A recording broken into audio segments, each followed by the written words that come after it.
انت دخلت الفيديو الصح، والفيديو ده هينجز معاك كتير قبل دخولك الامتحان. السلام عليكم ورحمة الله وبركاته. ازيكم يا سنة تالتة؟ النهاردة بإذن الله هنبدأ مع بعض امتحان جديد من امتحانات الدراسات الاجتماعية للسنين اللي فاتت. وامتحان النهاردة مهم جدا لأن الامتحان ده فيه أكتر من نقطة بتتكرر في الامتحان.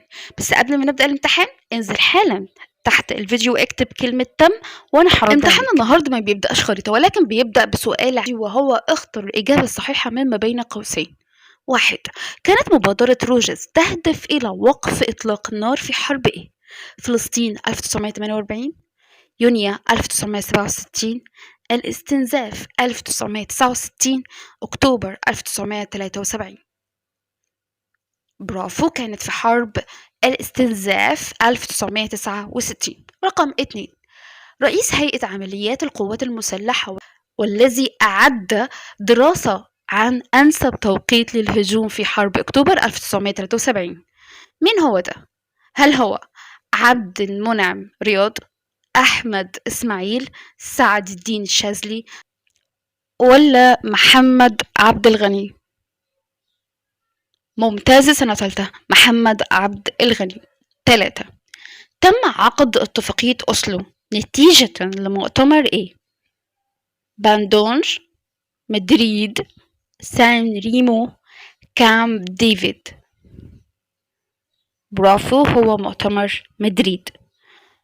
تولت رئاسة الاتحاد الأفريقي في فبراير 2019 هي مصر، الجزائر، أثيوبيا، السودان. برافو، مصر. 5. الفاو منظمة متخصصة في المجال الزراعي وتتبع مجلس الأمن، مجلس الوصاية، المجلس الاقتصادي والاجتماعي، اليونيسيف. برافو، المجلس الاقتصادي والاجتماعي. النقطة التانية في أول سؤال وهو ما المقصود به عدم الانحياز. برافو، عدم الانحياز دي منظمة هي بتهدف إلى عدم الانضمام إلى أي من الكتلتين سواء كان الشرقية أو الغربية. المصطلح التاني وهو الدستور. برافو سنة تالتة. طبعا المصطلح ده بيتكرر كتير في الامتحان. والدستور هو معروف بإيه؟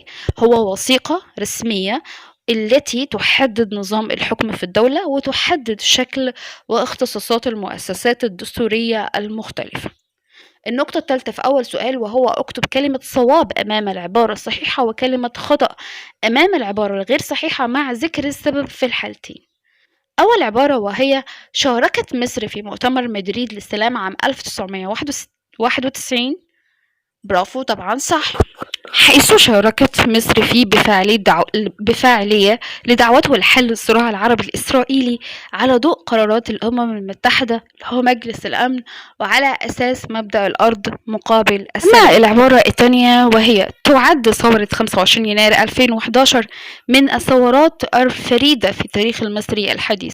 برافو سنة تالتة. طبعا العبارة دي صحيحة لأن مساهمة التكنولوجيا المتطورة ووسائل الاتصال في اندلاع الثورة لتشمل شتى أنحاء البلاد وتشمل الشبكة الدولية للمعلومات اللي هو الإنترنت ومواقع التواصل الاجتماعي اللي هو الفيسبوك. السؤال التاني معانا في الامتحان وأول نقطة فيه حدد الأثر الناتج عن إنجاز ثورة 23 يوليو 1952 للسد العالي 1971.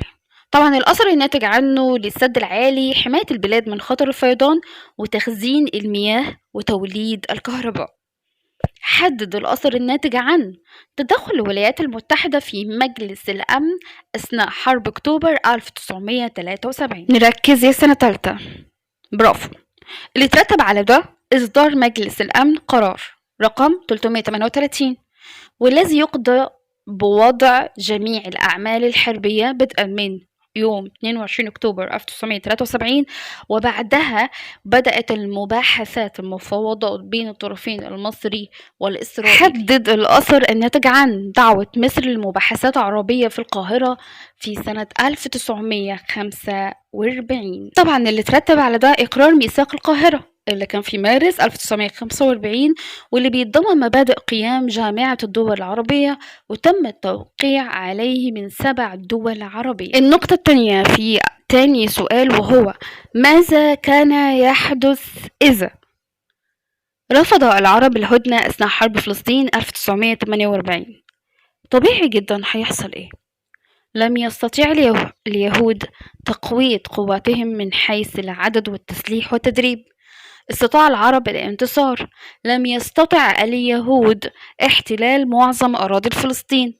لم يتم تقسيم القدس بين العرب واليهود. دي النتائج اللي كانت هتترتب على رفض العرب الهدنة أثناء حرب فلسطين 1948. النقطة الثالثة في السؤال الثاني وهو أيد بالأدلة التاريخية على ما يلي. لم يستسلم الشعب الفلسطيني لإجراءات بريطانيا لتنفيذ وعد بلفور. طبعا لم يستسلم الشعب الفلسطيني، لأن هنا احنا هنذكر موقف الشعب الفلسطيني من إجراءات تنفيذ وعد بلفور أو تصريح وعد بلفور. طبعا لأن الشعب الفلسطيني قام بالعديد من الحركات الوطنية خلال الفترة بين عامين 1920 1939، وكان من أخطر الحركات دي انتفاضة 1929 وثورة 1936 اللي كانت بقيادة اللجنة العربية. النقطة الثانية وهو شهدت الفترة من 1981 حتى الآن تدعيم مكانة المرأة المصرية. أيد بالأدلة التاريخية. طبعا لأن تم إنشاء مجال المجلس القومي للمرأة، وتقلدت المرأة بعض الوظائف والمناصب المختلفة. كل ده بيأيد تدعيم مكانة المرأة المصرية. النقطة الأخيرة في السؤال الثاني وهو ما العلاقة بين معاهدة 1936 والحالة الاقتصادية في مصر؟ النقطة دي بتتكرر كتير في الامتحان يا سنة تالتة. طبعا لأن تدهورت الحياة الاقتصادية في مصر نتيجة توقيع معاهدة 1936، مما جعل مصر ميدانا لمعارك الحرب العالمية الثانية واستنزاف مواردها لخدمة بريطانيا وحلفائها، وبالتالي تم إرهاق الاقتصاد المصري وزيادة معاناة أفراد الشعب. السؤال التالي يعطي المفهوم الدال على كل عبارة من العبارات الآتية. أحياء بحرية يتم اصطيادها للاستفادة من لحومها وشحومها. هي دي إيه؟ برافو، دي الحيتان. سهول فيضية تقع في الشمال الشرقي لدولة الهند. ممتاز، دي سهول نهر الجانج. من أهم الصناعات في الولايات المتحدة الأمريكية وتنتج منها ثلث الإنتاج العالمي. برافو، دي الصناعات الإلكترونية والكهربائية. النقطة الثانية في السؤال الثالث وهو اكتب كلمة صواب أمام العبارة الصحيحة وكلمة خطأ أمام العبارة الغير صحيحة مع ذكر السبب في الحالتين. 1. تعد سواحل القارات خاصة قارتي أوروبا وأمريكا الشمالية من المصايد السمكية الغنية. برافو، طبعا صواب.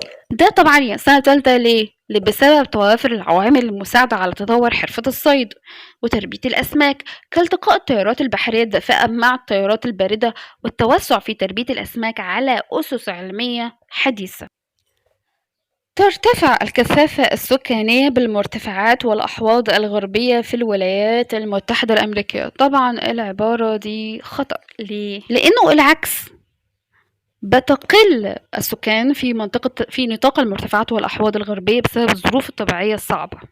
النقطة الثالثة في السؤال الثالث وهي ماذا يحدث إذا تحولت مصر من نظام الزراعة الكثيفة إلى الزراعة العلمية والواسعة؟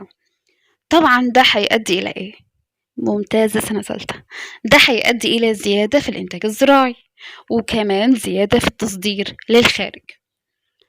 ماذا يحدث إذا لم تتبع الهند سياسات تنموية مختلفة؟ طبيعي الهند عدد سكانها كتير، هيحصل إيه؟ زيادة حدة المشكلة السكانية، ولم تتطور الزراعة والصناعة في الدولة.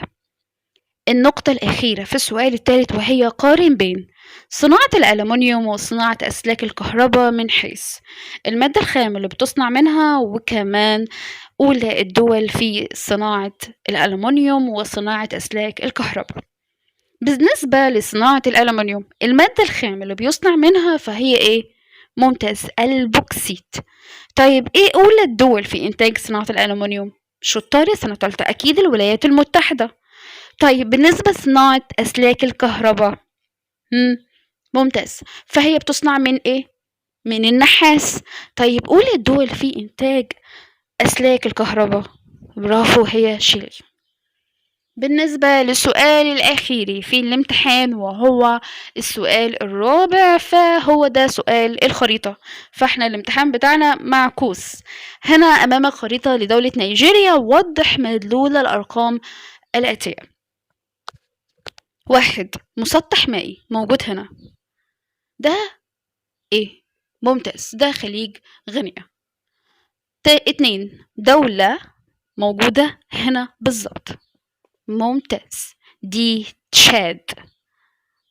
3. إقليم مناخي الموجود في المنطقة دي، برافو، ده الإقليم المناخي الاستوائي. 4. الهضبة اللي موجودة هنا، برافو، دي جوس. النقطة التانية وهي إلى أي الأقاليم الصناعية ينتمي كل من؟ إقليم الأورال تبع أي إقليم صناعي؟ ممتاز، ده روسيا وأوكرانيا. 2. جزيرة هونشو، ممتاز جدا، الموجودة في شرق آسيا. طيب سنغافورة بتنتمي إلى الإقليم الصناعي، ممتاز، إلى مركز صناعي حديث في جنوب شرق آسيا. وبريطانيا بتنتمي إلى أي إقليم؟ بتنتمي إلى، ممتاز، سنة ثالثة، إلى غرب ووسط أوروبا، إقليم غرب ووسط أوروبا. بالنسبة للنقطة الثالثة في آخر سؤال، وهو ما النتائج المترتبة على انتشار المناخ الاستوائي والمداري في قارة آسيا بالنسبة للإنتاج الزراعي؟ يعني هيأثر على الإنتاج الزراعي إزاي؟ اللي ترتب عليه إيه؟ طبعا اللي ترتب على موضوع ده إن بيتم تركز إنتاج عدة محاصيل في بعض دول قارة آسيا زي قصب السكر، لأنه محصول مداري حار ومن أهم الدول الآسيوية المنتجة ليه هند والصين. أما القطن فهو تلت الإنتاج العالمي، وهي أولى القارات في إنتاجا للقطن لأنه محصول مداري، ومن أهم الدول الآسيوية المنتجة ليه هي الصين والهند. أما المطاط الطبيعي فهي أولى قارات العالم إنتاجا له، لأنه بيستخرج من عصارة أشجار استوائية، وأولى دول العالم إنتاجا له هي تايلاند. أما النقطة التانية وهو ما النتائج المترتبة على اتساع مساحة الولايات المتحدة الأمريكية وتنوع تضاريسها؟ ممتاز، السنة التالتة. السؤال ده سهل، هو إيه؟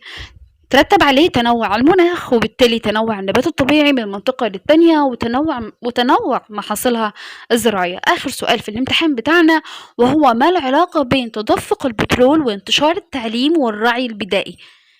التلاتة مع بعض، العلاقة اللي ما بينهم إيه؟ برافو، طبعا أدى تدفق البترول بشبه الجزيرة العربية وبداية الشام إلى توطين البدو، وبالتالي قلة عدد القائمين على حرفة الرعي البدائي في المنطقة دي. زائد كمان أدى انتشار التعليم في دول وسط آسيا إلى قلة عدد القائمين على حرفة الرعي البدائي بها.